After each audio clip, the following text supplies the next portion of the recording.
그러면 저희 그 남다 256의 박광수 대표님 소개 한번 간단하게 부탁드리겠습니다. 네, 안녕하세요. 저희는 디지털 자산 거래소 업비트를 운영하고 있는 두나무의 자회사, 기술 전문 자회사 남다256이고요. 남다256에서 가지고 있는 블록체인 기술을 가지고 굉장히 많은 글로벌 한 3,000여 개 정도 기업에서 블록체인 애플리케이션을 개발을 하고 있습니다. 특히 최근에 방금 말씀 주신 것처럼 NFT 쪽으로 기술 수요가 굉장히 많아서 특히 롯데 쇼핑을 비롯해서 굉장히 많은 한국계 기업들도 저희 솔루션을 사용하고 계시고요. 그러다가 저희 공통적으로 느낀 것이 이제 글로벌 NFT 시장을 너무 어려워하시고 접근하기 힘들어하시는 것 같아서 저희가 가진 기술로 직접 사이펄리라고 하는 브랜드로 제가 지금 입고 있는 이 브랜드로 보이고요. 사이펄리라고 하는 글로벌 마켓플레이스를 현재 가 오픈해서 베타 오픈해서 런칭 준비 중에 있습니다.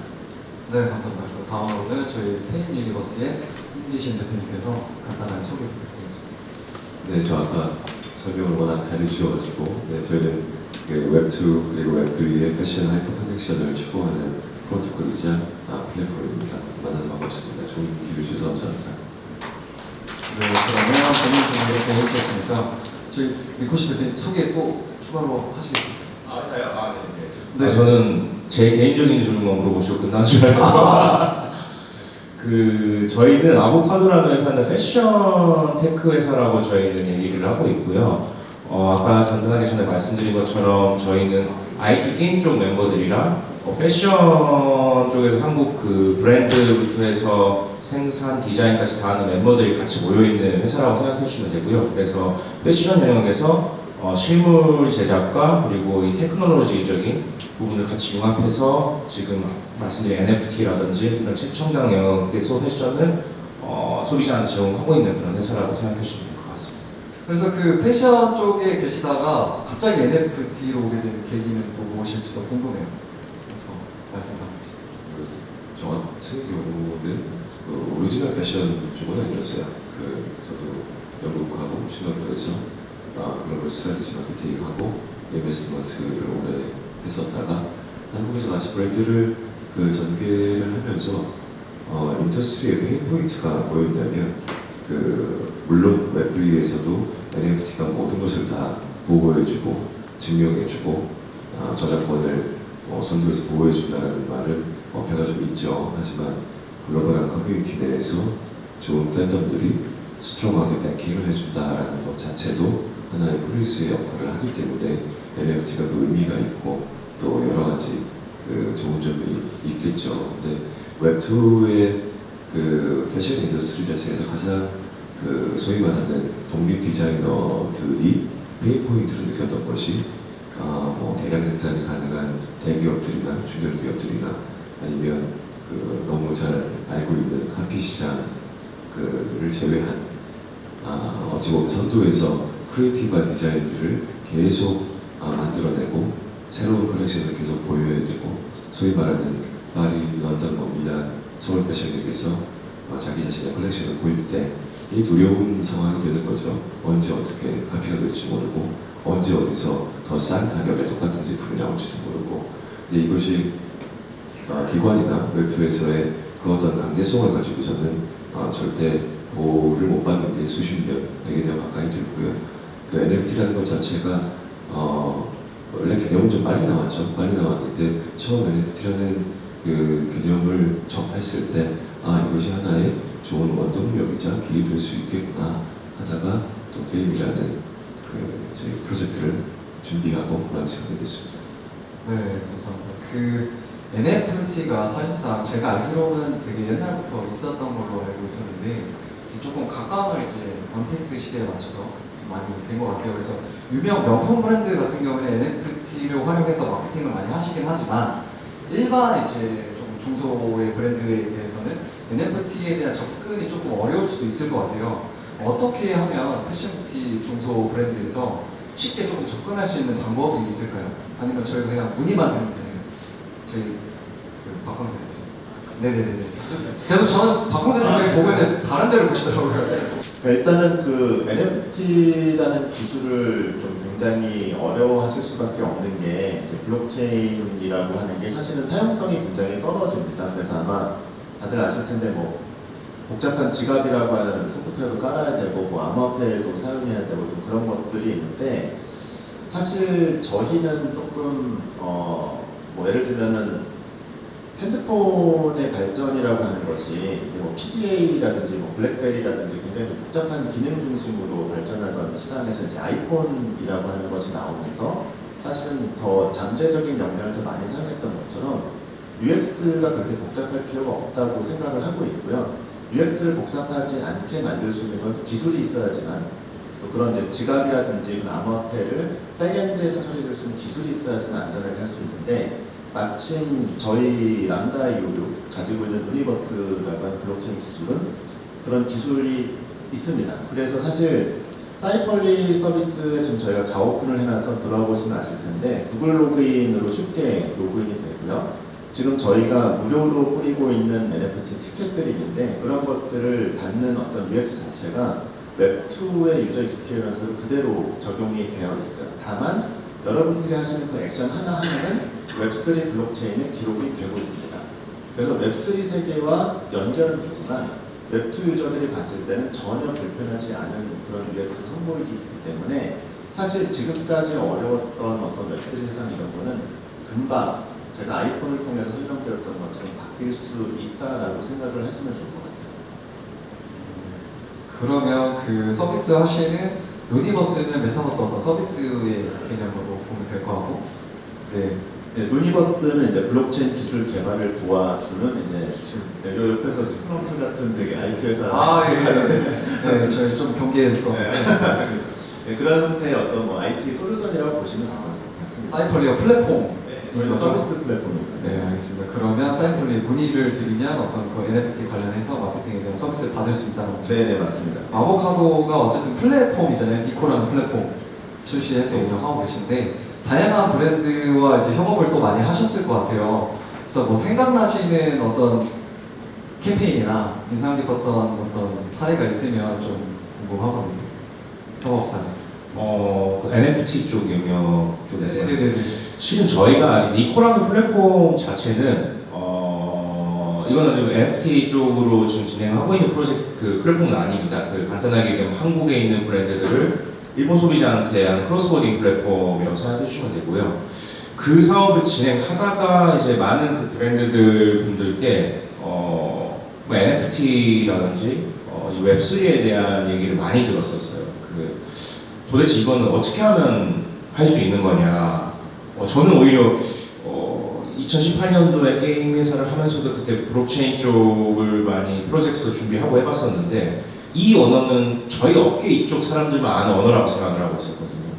근데 이렇게 패션 브랜드라는 디자인을 하는 회사들의 대표님들이나 디자이너분들께서 NFT로 뭔가를 하고 싶다라는 얘기들을 많이 문의를 주셨었고 그래서 저희도 많은 또 다시 공부를 하기 시작을 했어요.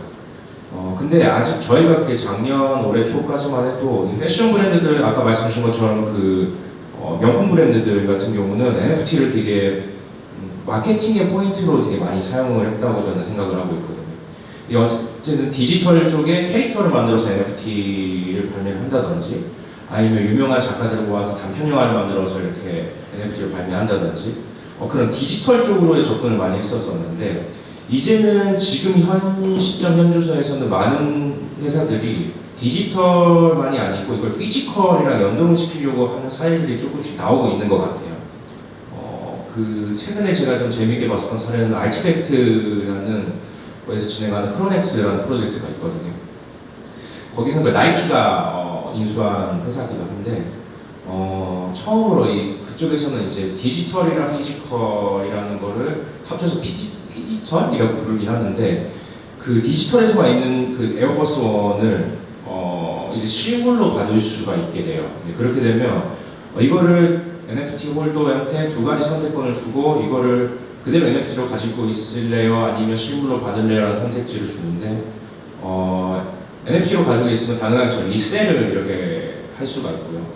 근데 여기서 내가 그냥 신을 내야 하는 순간에 이 NFT는 이제 거래 불가능하게 되고 정품 인증까지만 가능한 NFT가 되고 물건 자체는 이제 이 사람한테 도착을 하게 됩니다. 그리고 실물 자체도 거기에 NFC 카드가 장착이 돼 있어서 리셀이 불가능하게 됩니다.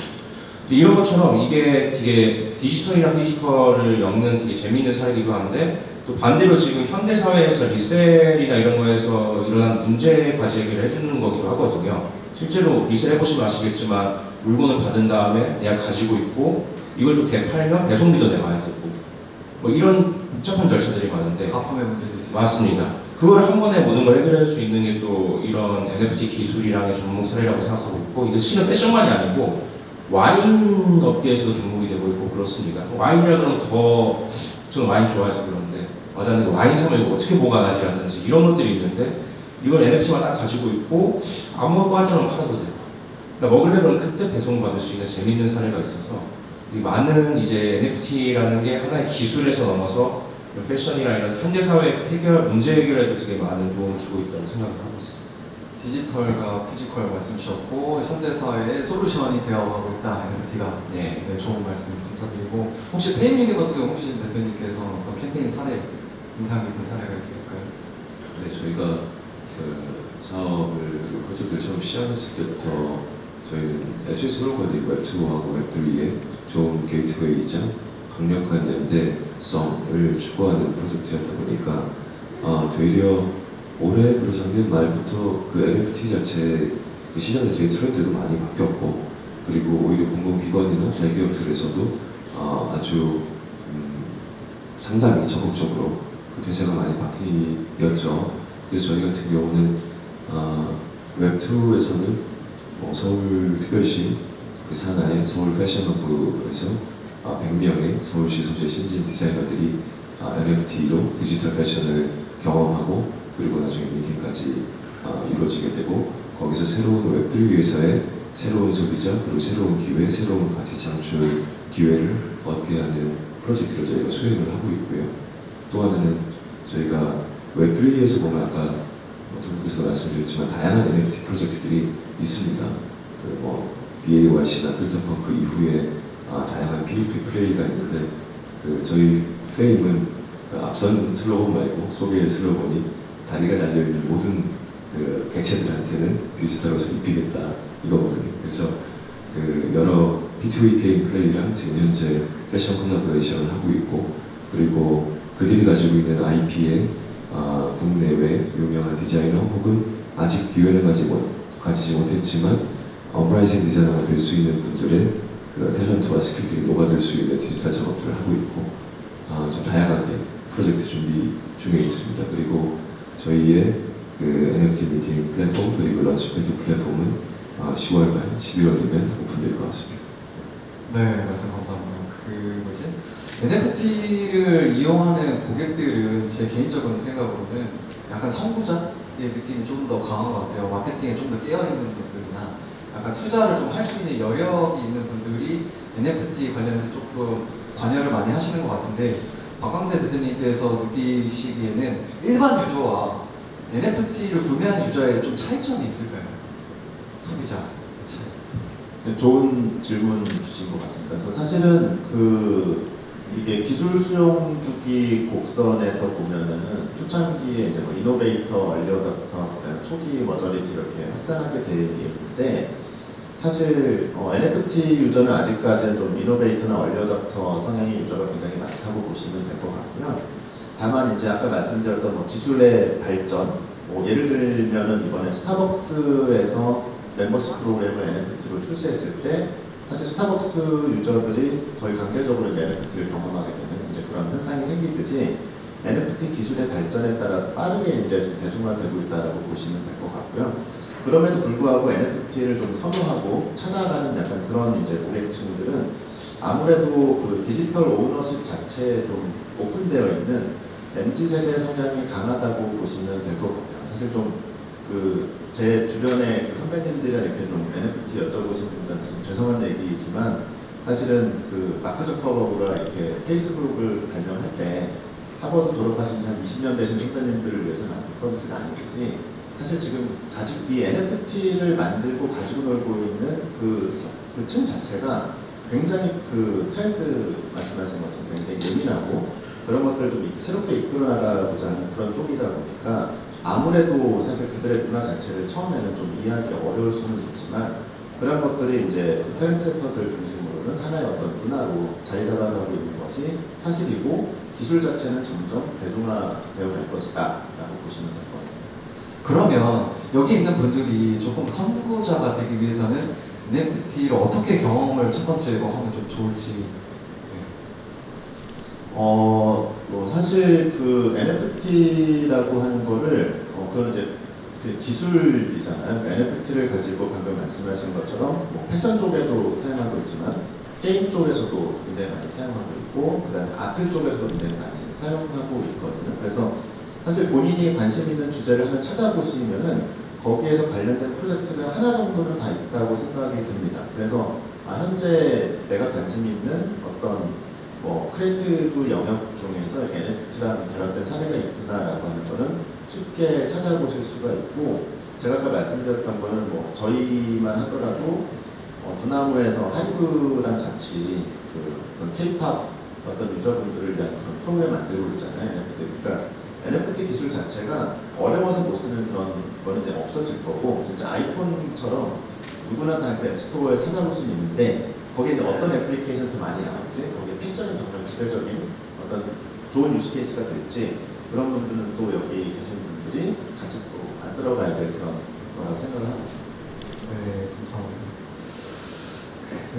지금 어쨌든 NFT를 빠르게 좀 접하면 좋을 것 같은데 저희 리코시 대표님께서는 그러면 지금 현재까지 이야기를 주셨고 앞으로의 패션 뷰티 기업 대상으로 NFT가 좀 어떻게 적용이 되고 어떻게 활용을 하면 좀 더 좋을지에 대한 인사이트가 있으실지가 궁금하거든요. 네, 저희도 실은 뭐 사이펄리와 같이 협업도 하고 있고 이런 것들이 있는데요. 실은 많이들 유스 케이스가 지금 없는 상태이긴 해요. 그래서 저희도 아까 말씀드렸다시피 이 디지털에 있는 걸 피지컬로 가지고 오는 것도 하나의 사례가 될 수도 있고, 이 피지컬에 있는 걸 디지털로 가지고 가는 것도 또 하나의 사례가 될 수도 있다고 생각을 하고 있거든요. 근데 이게 기본적으로는 되게 제가 생각하는 이게 아까 말씀드린 NFT라는 건 하나의 기술인 것이지 이게 뭐 NFT라고 해서 뭐 대단하다 이런 것도 없을 것 같거든요. 그거는 이런 것들을 이 기술을 써서 어떤 이제 유저 체험을 만들어낼 수 있을지 그게 제일 중요하다고 저는 생각을 하고 있고요. 그래서 저희 쪽에서 지금 많이 고민을 하고 있는 거는 NFT를 해당 브랜드의 NFT를 가지고 있으면 멤버십 같은 개념으로 예를 들어서 뭐 분기가 될지 매월이 될지 1년이 한 번이 될지 모르겠지만 그 제품이 그 사람한테 도착을 한다거나 아니면 특정 기간에 그 한정 상품을 그 드롭에 참여할 수 있는 권리를 준다거나 근데 이게 또 나한테는 또 필요가 없어지면 이제 리스트 2차 거래가 되면서 다음 사람한테 넘어가고 막 이렇게 될 것 같은데요. 그런 게 하나의 방법이라고 생각하는데 거기에 있어서도 저희도 중요하게 생각하는 게 NFT라는 기술 자체는 디지털에서 이제 복제 불능 유일무이한 물건이라고 생각하고 있고 저희는 반대로 이제 물건 자체도 NFT처럼 복제 불능이어야 된다고 생각을 하고 있어요. 그래서 저희 아보카도에서는 최근에 저희 의류 생산 공장을 만들었거든요. 그 공장은 그냥 뭐 저희 공장 팩토리라고는 얘기를 안 하고 랩이라고 얘기를 하고 있어요. 왜냐면 저희 그 팩토리 안에서는 랩에서는 실제로 저희밖에 못하는 봉제 기술이라든지 복제가 남이 저희 옷을 봤을 때 이걸 똑같이 베낄 수 없는 그런 특수 봉제 기술을 개발하고 기계를 튜닝하고 그렇게 생산하고 있거든요. 그렇기 때문에 실제로 디지털상에서 NFT로 하나밖에 없는 걸 받았을 때 저희를 통해서 물건 자체도 피지컬 물건 자체도 세상에 하나밖에 없는 누구도 베낄 수 없는 물건을 만들게 돼서 양쪽에서 진짜 세계향에서 유일무이한 물건을 만들어내는 그런 시도를 좀 해보려고 하고 있습니다.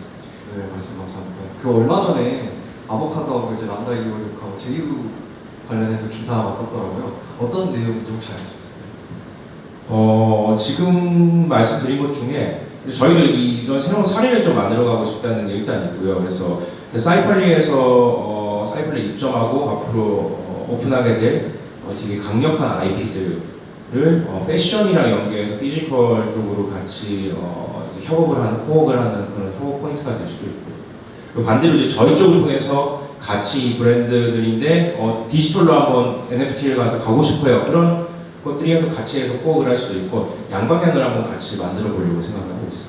네, 좋은 기회 됐으면 좋겠습니다. 저 페인 유니버스 홍대신 대표님께 네, 질문을 많이 안 드린 것 같아가지고 저 페인 플랫폼이잖아요.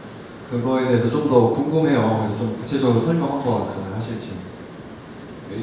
페이 플랫폼은 저도 말씀드린 것처럼 웹2에 있는 크리에이터들 그리고 디자이너들이 아직 기회를 갖지 못했거나 혹은 메타버스로 다이브 인투 하고자 하는 그 디자이너들을 위한 A부터 Z까지의 서비스를 제공을 합니다. 디지털라이제이션 서비스, 그리고 저희가 10월과 11월에 파트너십으로 그 런치패드를 런칭할 또 사이트 내에서도 아주 좀 쉬운 개념으로 NFT가 하나의 메타버스화 혹은 메타버스 라이프를 즐길 수 있는 좋은 도구로 혹은 즐길거리로 될 수 있도록 저희가 서비스 런칭을 준비하고 있습니다. 그리고 저희가 특히 내세우고자 하는 비즈니스 모델 중 하나가 페임의 패션 런치패드라고 있습니다.